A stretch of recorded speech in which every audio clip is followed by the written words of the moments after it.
এখন আমি আপনাদেরকে মগজ ভাজি করে দেখাবো। এই মগজটাকে আমি ভালো করে ধুয়ে নিয়েছি এবং উপরে যেই রগগুলি থাকে এগুলো আমি ভালো করে উঠিয়ে নিয়েছি।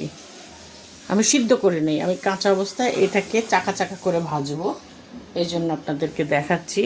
আমি এটাকে এখন কেটে নিচ্ছি।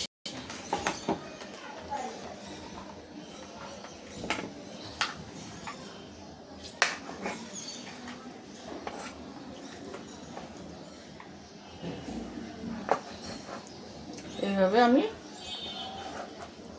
চাকা চাকা করে ভাজবো।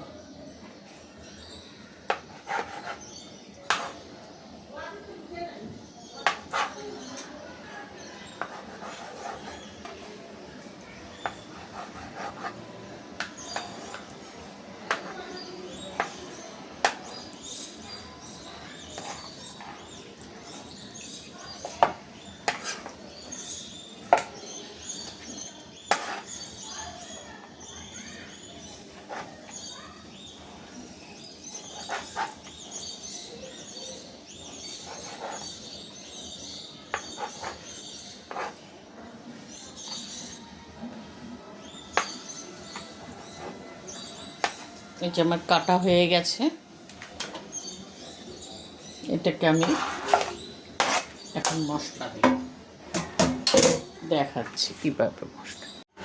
এখন আমি একটা বাটিতে 1/2 চামচ হলুদ নিয়ে নিচ্ছি।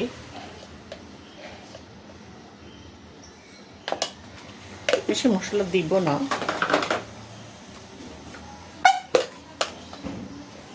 মরিচের গুঁড়াও নিচ্ছে 1/2 চামচ।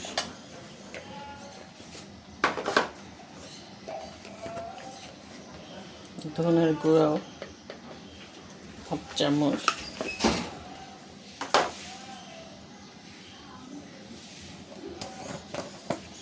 জিরার গুঁড়াও নিচ্ছে 1/2 চামচ।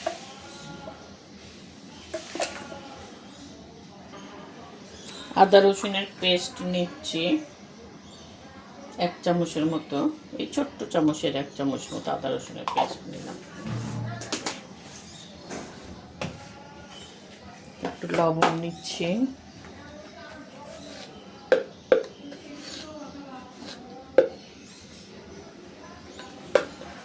গরম মশলার গুঁড়া নিচ্ছি একটু। এটাকে আমি এখন ভালো করে মাখিয়ে নিচ্ছি।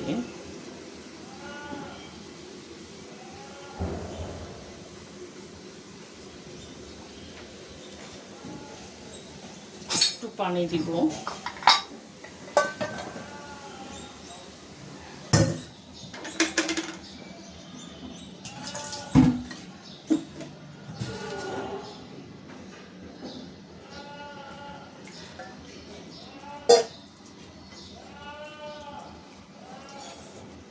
এখন আমি এর মধ্যে 1 চামচ বেসন দিয়ে দিব।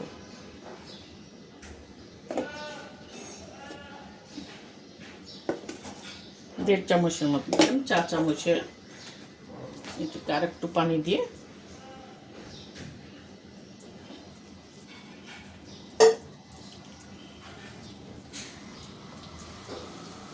মশলাটা আমি বানিয়ে নিলাম।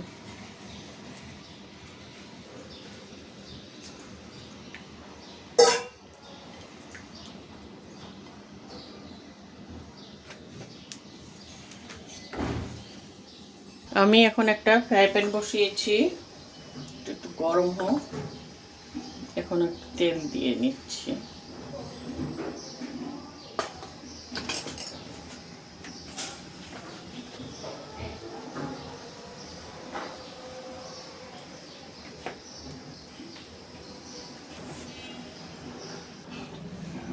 এখন এই মশলাটা আমি আস্তে আস্তে করে এক একটা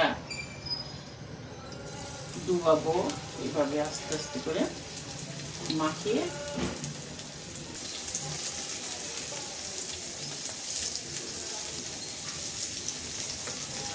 আস্তে আস্তে আমি এটাকে ভাজতে থাকবো। এখন এটাকে আমি আস্তে আস্তে করে একটু উল্টে দিই।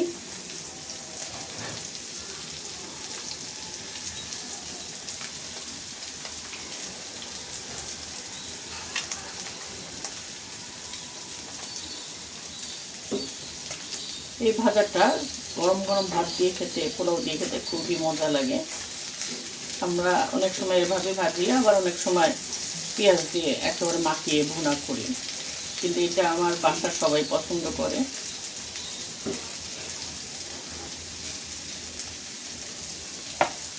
এভাবে উল্টে পাল্টে আমি একটু ভেজে নেব।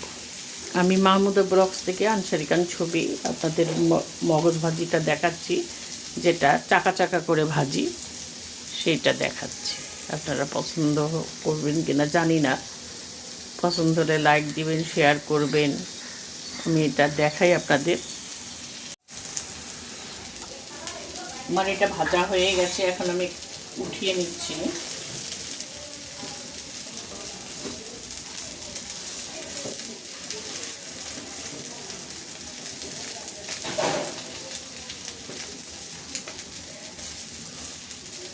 এটা পরে শক্ত হয়ে যাবে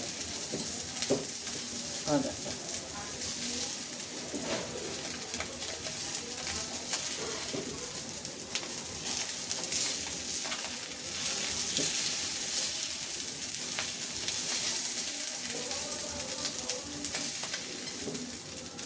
আমি এখানে আরেকটু তেল দিচ্ছি।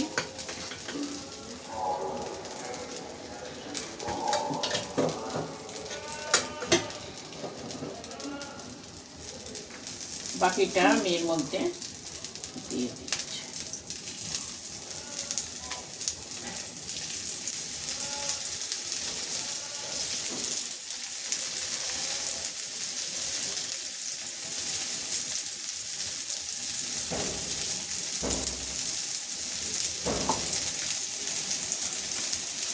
এটাও আস্তে আস্তে আমি ভেজে নিই।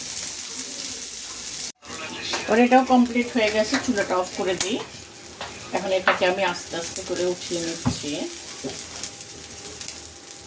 এগুলি শক্ত হয়ে যায়, পরে ঠান্ডা হলে শক্ত হয়ে যায়।